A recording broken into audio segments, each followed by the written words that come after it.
I'm Richard Gisbert, and you're at The Listening Post. This week, Libya. Prepare a no-fly zone. Competing forces, competing media narratives, and the inevitable Gaddafi dance video. Belgium is in political crisis, and Belgians say their media is part of the problem. And remember when China loosened the rules for the media before the Beijing Olympics? That's all changed. When the protests began in Libya, the country was a media black hole, or at least it would have been, if not for the information, photographs, and video that was moving through social media sites. With no foreign reporters on the ground and communications limited by the Gaddafi regime, it was difficult to get a clear picture of what was actually happening. Then hordes of international news teams streamed into the country. They helped, but did not entirely solve the problem. Some journalists are camped out with rebel forces. Others report from the Gaddafi stronghold of Tripoli. And the competing narratives, all the propaganda from both sides, are enough to make your head spin. It's not just happening on mainstream news outlets, but on rebel-controlled radio inside Libya. And then there are the politicians and the pundits who use the international airwaves to sell their version of events and different approaches on how to solve the deadlock. Our starting point this week is Benghazi, the center of the Libyan uprising and a key battleground in the war of words and images in the news media.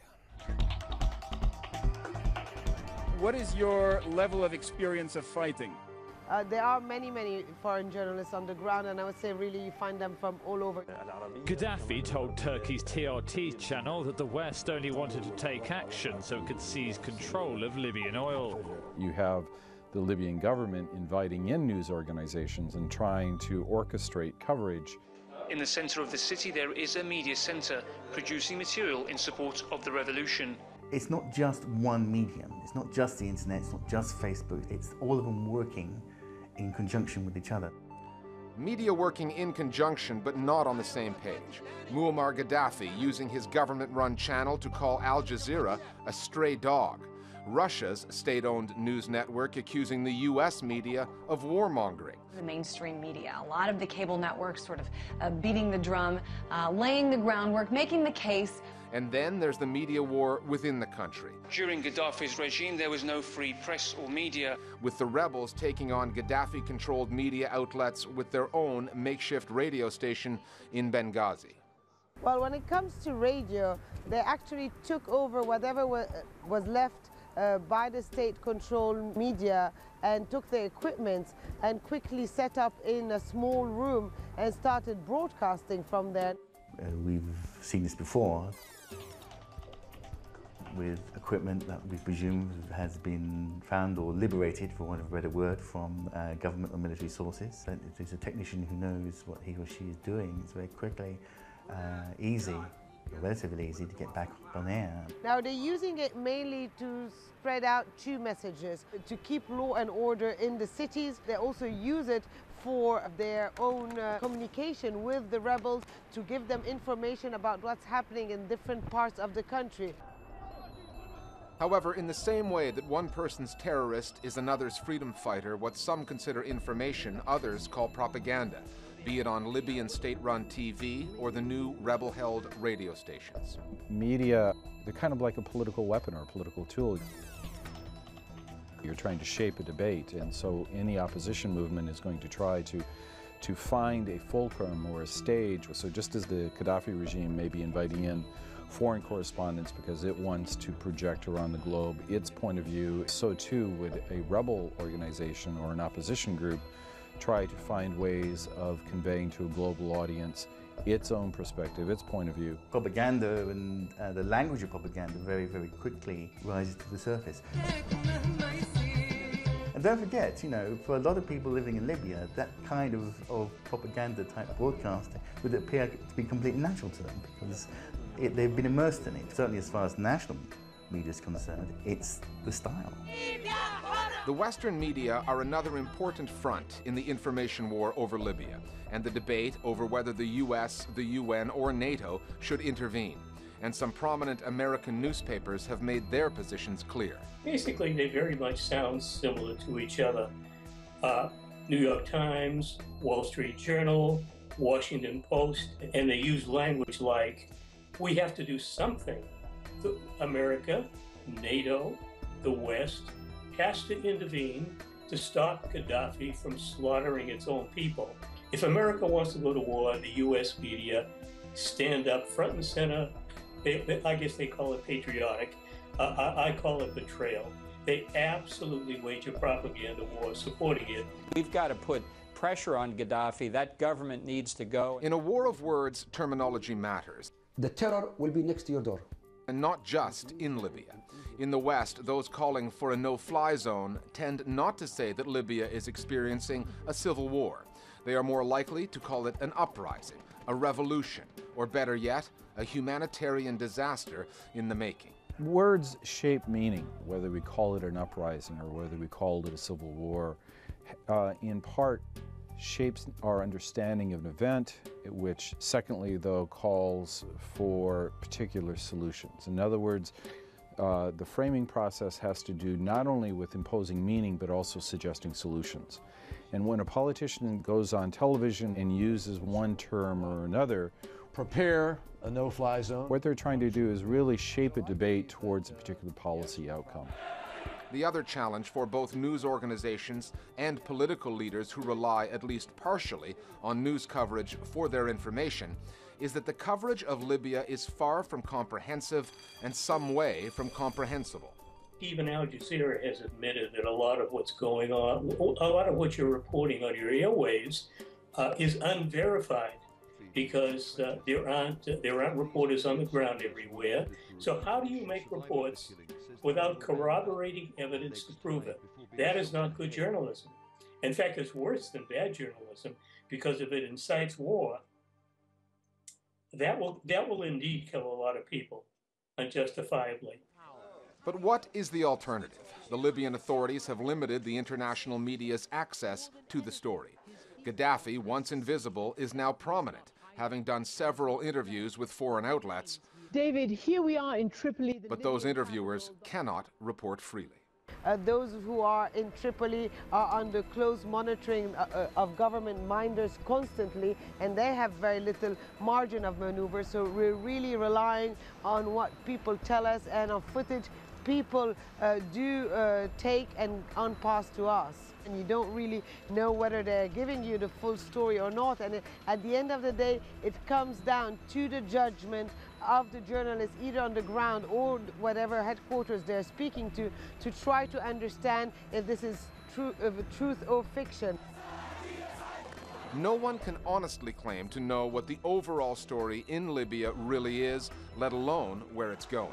But with so many correspondents now in the country, rebel broadcasters adding their voices to the mix, and the country's citizen journalists still doing their thing, the information, some true, some fictional, will keep on coming. The information is flowing. Flows like water, really. If it runs into a natural obstacle like a rock, it will flow around it, and it will move on and pool and gather in different areas. And the result of this is there's no one defined narrative. And the defining quality of the narrative in the Middle East, it used to be about nothing ever changes. Now the defining quality of the narrative is everything changes, and everything will keep changing. Our Global Village voices now on the Libya story and the fight to control it. With no cohesive journalistic outlet to vet for accuracy or who we're speaking to or looking to see that we're actually getting a good balance of what's actually happening on the ground, we have a chaos of information, and that leaves us to actually glean what is accurate, what is not, what is agendized, and what is not. For me, what's really fascinating about the Libyan story is the sheer number of new voices that are available, not just rebel-held media, but blogs, Twitter, online videos. And it can be really tough to tell what's true in that context, but in that case, it's really important to triangulate, to look at different sources that may have the same story. The Libyan opposition has not quite yet come up with an effective media strategy and a media operation. The talking heads that have appeared on TV screens and in front of foreign cameras have had sometimes conflicting messages, and I believe that could in the long term cost them. If you've got an opinion on the news media that you'd like to get on the air as one of our global village voices, we suggest you join the thousands of our viewers who already follow us on Facebook and Twitter. They go to those sites to find out what stories we're working on so they can weigh in. Or you can just get in touch with us the old-fashioned way via email. We're at listening post at aljazeera.net. Time now for Listening Post News Bites. Last week, we told you how China was cracking down on reporters attempting to cover political demonstrations there.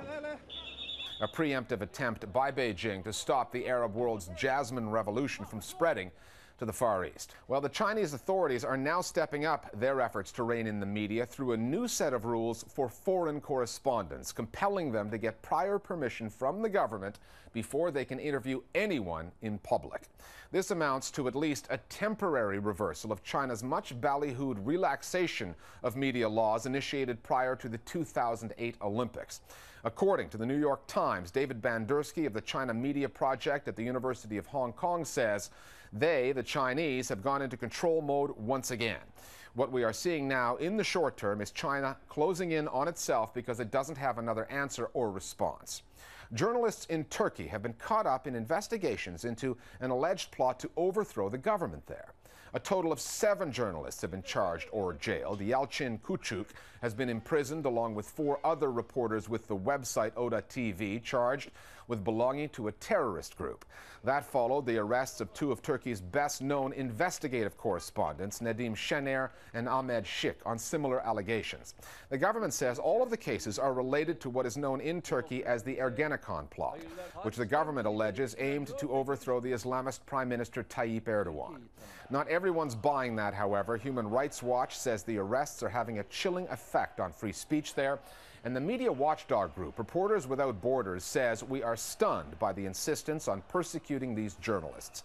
The Turkish judicial system seems bent on controlling information about the Ergenekon case at all costs. Turkey's Interior Minister Bashir Atalay has rejected those arguments, saying, quote, "It is an injustice that the government should be exposed to allegations of limiting press freedom," unquote. Here's a news development that just might have soured Rupert Murdoch's recent 80th birthday celebrations. More of his newspapers have been accused of breaking the law in the UK. According to 2 British MPs, one of them the former Deputy Prime Minister John Prescott, the country's biggest selling newspaper, The Sun and the Sunday Times, are both under investigations for hacking into people's voicemails in search of juicy news stories. The phone hacking scandal has been a slow-burning story since back in 2006, and up until now had centered on the Murdoch-owned Sunday tabloid The News of the World. A list of high-profile celebrities are now driving the investigation, which has already forced the tabloid's former editor, Andy Coulson, out of 10 Downing Street and his job as Prime Minister David Cameron's communications director. Italy's state-owned TV network, RAI, is being accused of coming to the aid of the politician who indirectly controls it, Prime Minister Silvio Berlusconi. The network has refused to air a trailer for a film that's critical of Berlusconi called Silvio Forever. The trailer features a snippet from an interview with Rosa Berlusconi, the Prime Minister's late mother. In it, she says, "You will never see a photo of Silvio going around with women."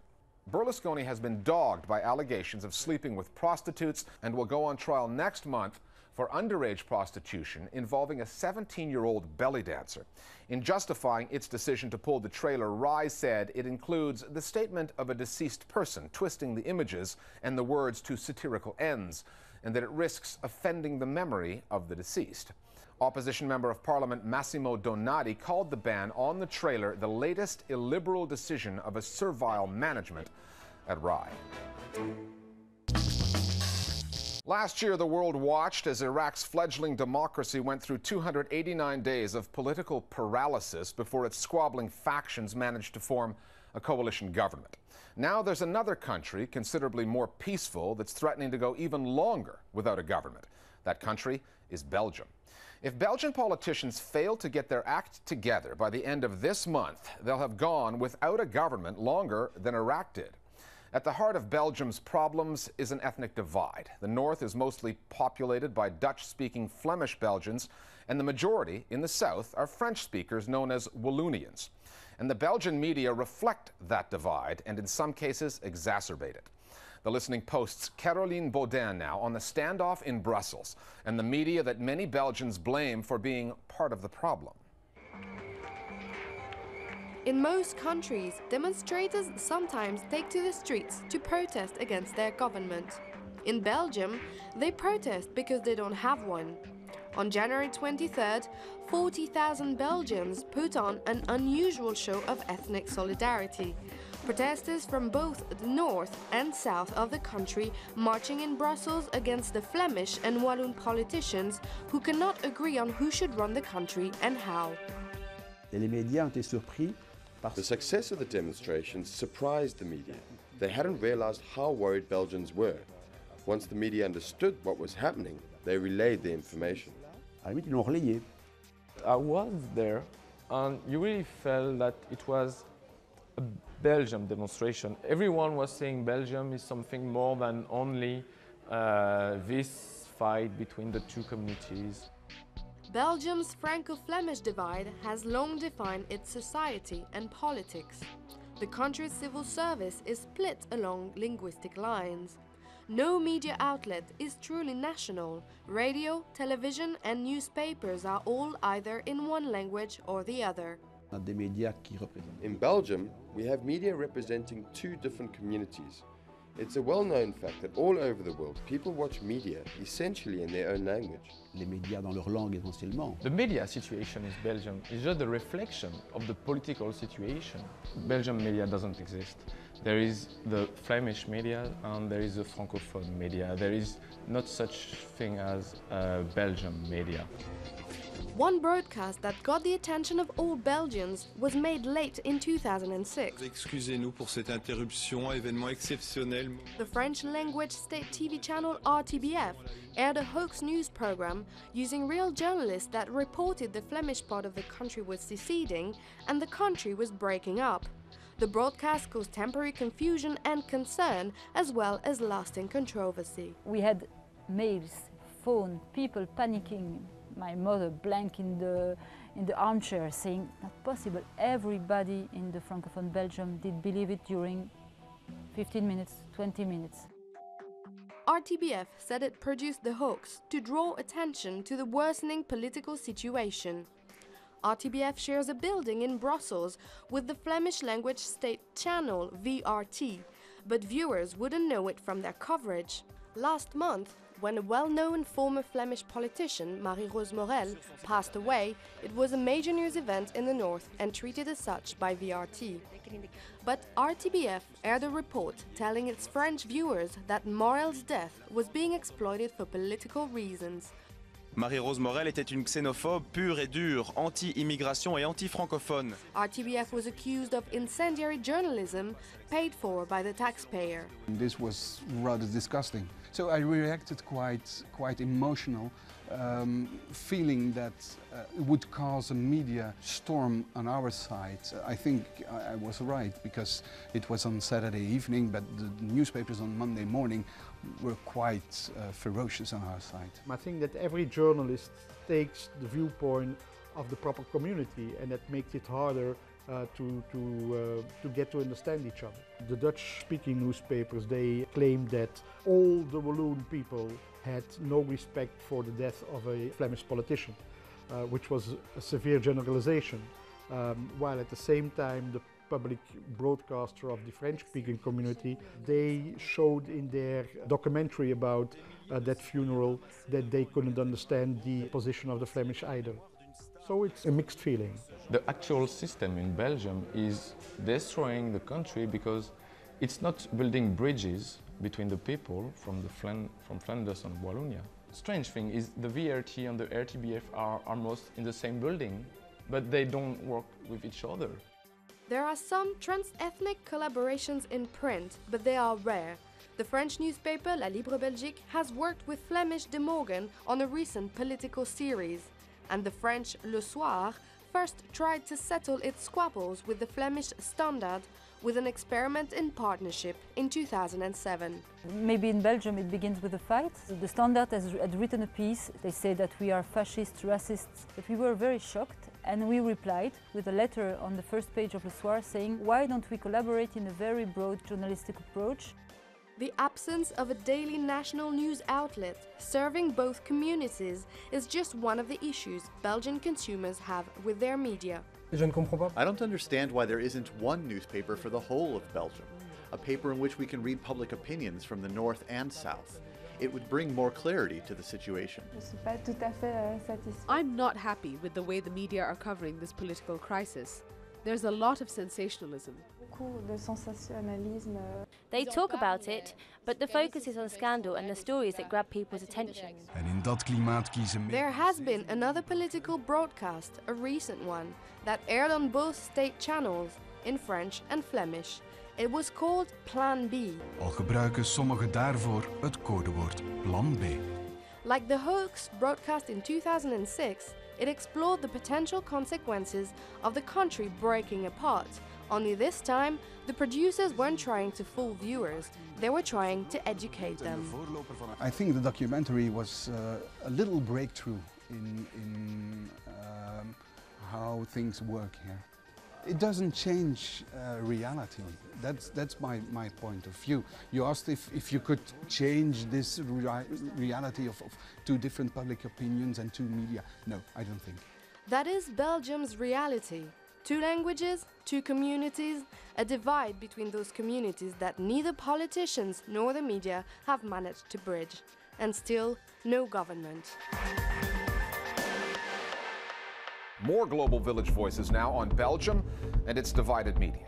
I think that having media is divided into both languages is a good thing and can add value because it allows people to look at the political crisis from two different cultural perspectives. But on the other hand, most people don't speak both languages, and even if they do, I think they will just stick to their mother tongue and not look or watch the media in the other language. I think that in Belgium we have the media that we deserve. I mean, our country is divided into two communities, and those two communities don't speak to each other, or less and less, and so are our journalists. We have few exceptions, bilingual journalists, but they don't play the role of a bridge between our two communities. Finally, it is not often that a viral video made in Israel attracts fans right across the Arab world. In one of his recent speeches, Muammar Gaddafi used the Arabic phrase zenga zenga, the rough translation of which means each and every street or alley. Gaddafi wanted his backers to search those streets and alleys to root out rebel forces there. An Israeli musician has taken the speech, remixed it with music, auto-tuned it, and thrown it online. More than 3 million hits later, it's a bit like satellite TV news, a pan-Arab hit that Colonel Gaddafi could do without. We'll see you next time at The Listening Post.